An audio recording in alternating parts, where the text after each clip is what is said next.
The safety coffin or security coffin is a coffin fitted with a mechanism to prevent premature burial or allow the occupant to signal that they have been buried alive. A large number of designs for safety coffins were patented during the 18th and 19th centuries, and variations on the idea are still available today.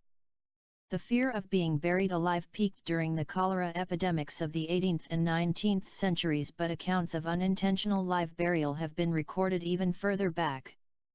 When his tomb was reopened, the philosopher John Duns Scotus, 1266–1308, was reportedly found outside his coffin with his hands torn and bloody after attempting to escape, although it is possible that this is merely a myth.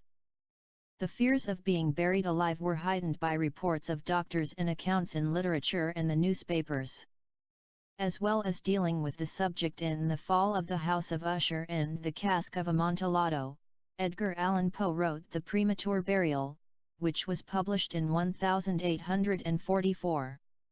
It contained accounts of supposedly genuine cases of premature burial, as well as detailing the narrator's own, perceived, interment while still alive.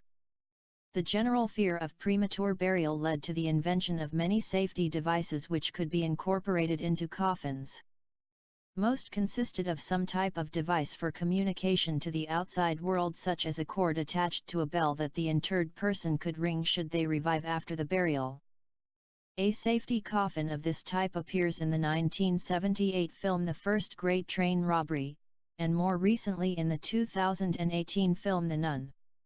Other variations on the bell included flags and pyrotechnics. Some designs included ladders, escape hatches, and even feeding tubes, but many forgot a method for providing air. Robert Robinson died in Manchester in 1791. A movable glass pane was inserted in his coffin, and the mausoleum had a door for purposes of inspection by a watchman, who was to see if he breathed on the glass. He instructed his relatives to visit his grave periodically to check that he was still dead.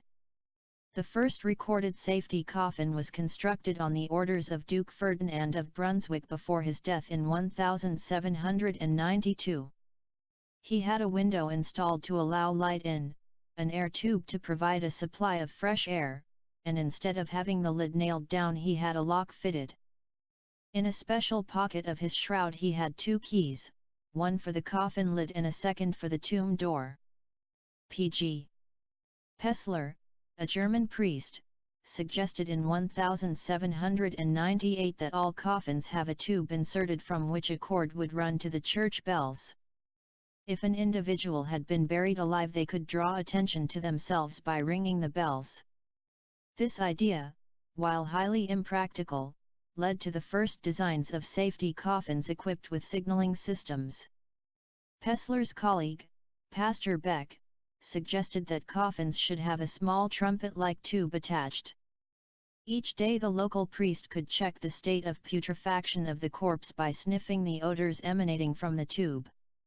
If no odor was detected or the priest heard cries for help, the coffin could be dug up and the occupant rescued. Drive. Adolf Gutsmuth was buried alive several times to demonstrate a safety coffin of his own design, and in 1822 he stayed underground for several hours and even ate a meal of soup, bratwurst, marzipan, sauerkraut, spätzle, beer, and for dessert, Prince Regent entered, delivered to him through the coffin's feeding tube.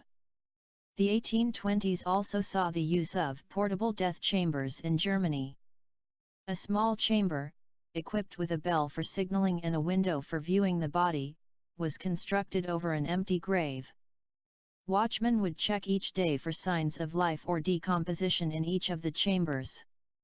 If the bell was rung, the body could be immediately removed, but if the watchman observed signs of putrefaction in the corpse, a door in the floor of the chamber could be opened and the body would drop down into the grave. A panel could then be slid in to cover the grave and the upper chamber removed and reused. In 1829, Drive. Johann Gottfried Tayberger designed a system using a bell which would alert the cemetery night watchman. The corpse would have strings attached to its hands, head, and feet. A housing around the bell above ground prevented it ringing accidentally. An improvement over previous designs, the housing prevented rainwater from running down the tube and netting prevented insects from entering the coffin. If the bell rang, the watchman had to insert a second tube and pump air into the coffin with a bellows to allow the occupant to survive until the casket could be dug up. The systems using cords tied to the body suffered from the drawback that the natural processes of decay often caused the body to swell or shift position, causing accidental tension on the cords and a false positive. Franz Wester's 1868 burial case overcame this problem by adding a tube through which the face of the corpse could be viewed. If the interred person came to, they could ring the bell, if not strong enough to ascend the tube by means of a supplied ladder, and the watchman could check to see if the person had genuinely returned to life or whether it was merely a movement of the corpse. Wester's design allowed the viewing tube to be removed and reused once death was assured.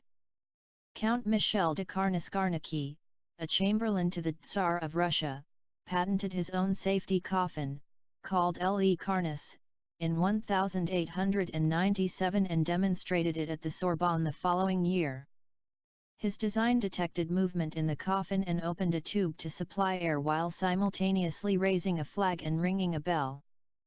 Le Karnas never caught on, it was too sensitive to allow for even a slight movement in a decaying corpse, and a demonstration in which one of Karnaskarniki's assistants had been buried alive ended badly when the signaling systems failed. Luckily, the breathing tube had activated and the assistant was disinterred unharmed, but the reputation of Le Karnas was damaged beyond repair. In 1995 a modern safety coffin was patented by Fabrizio Caselli. His design included an emergency alarm, intercom system, a torch, flashlight, breathing apparatus, and both a heart monitor and stimulator. Despite the fear of burial while still alive, there are no documented cases of anybody being saved by a safety coffin. It is worth noting that the practice of modern-day embalming has, for the most part, eliminated the fear of premature burial, as no one has ever survived that process once completed.